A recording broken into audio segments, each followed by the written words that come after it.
Okay, in this video, I'm going to try my best to explain how to find this coin decipher and everything. I'm gonna use a copyable because I don't want to ruin my attempt count, so yeah, let's just start it. First off, you want to start on attempt 7, 2, 3, 4, 5, 6, 7. You need to restart at the beginning for each time, for each of these things to count. This means attempt 7 in binary, by the way. Respawning at checkpoints won't count. See how I'm restarting at this checkpoint, it doesn't matter. Yeah. So just make sure you restart at the start. Each attempt, by the way. Each time you attempt a coin. At 7%, you want to skip this orb right here, like that. 19%, you want to jump over this first gap and then go down here. Hold up. Okay, in this glow part, you input a Morse code. It's 8 digits long, and it's gonna go like this: long, short, short, short, long, short, long, long, like that. And then it's gonna flash green, like that. At 47%, you're giving codes right here. Red means 0, off, right? And then green means on, 1. There's only 2 colors, so I just got 0, 0, 0 on this attempt. The reason why I'm doing an explanation instead of like a translation for all the different kinds of codes you can get is because I feel like if I do give just a list of what the codes mean, then 7-Act can just easily change logic gates, which I'll get to in a little bit, and it will make my list obsolete. So instead, I'm just gonna explain how to translate these colors into the code at the end. Right here, these are all the logic gates I was talking about, like this triangle, this semicircle, whatever it's called.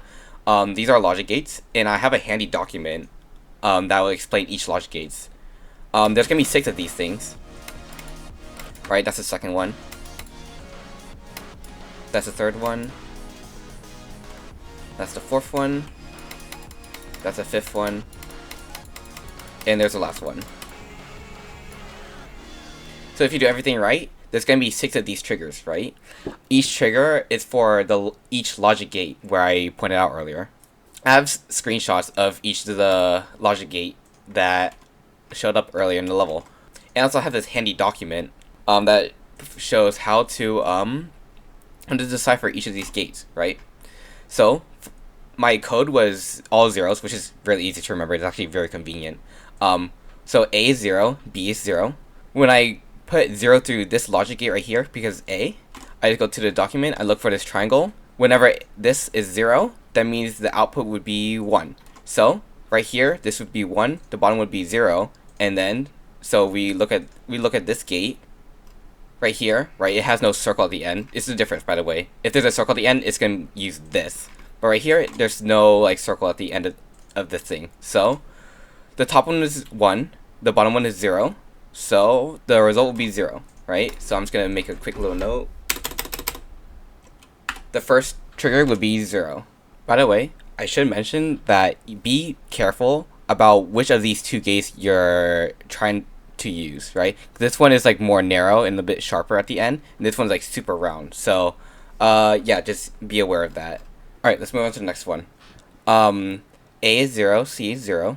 So we look for this shape right here. Right here. That means this top half right here would be 0, right? And then since the triangle inverse the input, C is 0, inverse would be 1. So the top one is 0, the bottom one is 1. We look for this shape right here. Make sure it's this one. This one is a bit more narrow than the bottom one right here, right? This one is narrow, and it has a circle at the end too. So if we use this one, the top one is 0, the bottom one is 1. So this result would be 0. Make another note right there too. And then you just keep going through all these ones, translating using the document.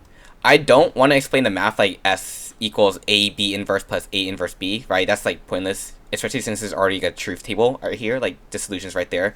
But yeah, you just look at these tables right here and then translate. I'm going to do that on my own so it doesn't waste up more of your time. But I am going to use this one because it does look like the trickiest to make sure you get it. A and B, these guys are 0, right? So top one is 0, bottom one is 0. We look for this gate right here. This is the one, right? With the little circle at the end and like the little line before it, I guess. Top one is 0, bottom one is 0. So that means the output would be Y. This top one is, sorry, hello? It'd be 1. The output would be 1. The top line is 1. Okay, C is 0, the triangle inverse, so it's going to be 1. So it's 1, 1. We look for this thing right here.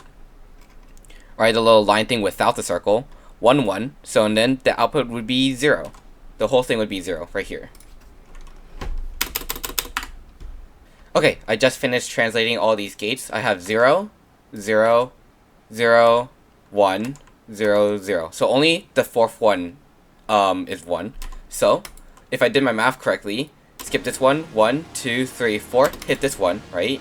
And hopefully I get the coin. Yep, like that. Okay, I just realized while editing that my screen was frozen as I was collecting the coin. So I'm just gonna resolve the code and I'm gonna show you what that actually looks like. Okay, my code is 100101, so I'm just gonna be inputting that at the end. Let me show you real quick. Yeah, 100101, 100101, like that. And that's how you get the coin. It just falls in place right there.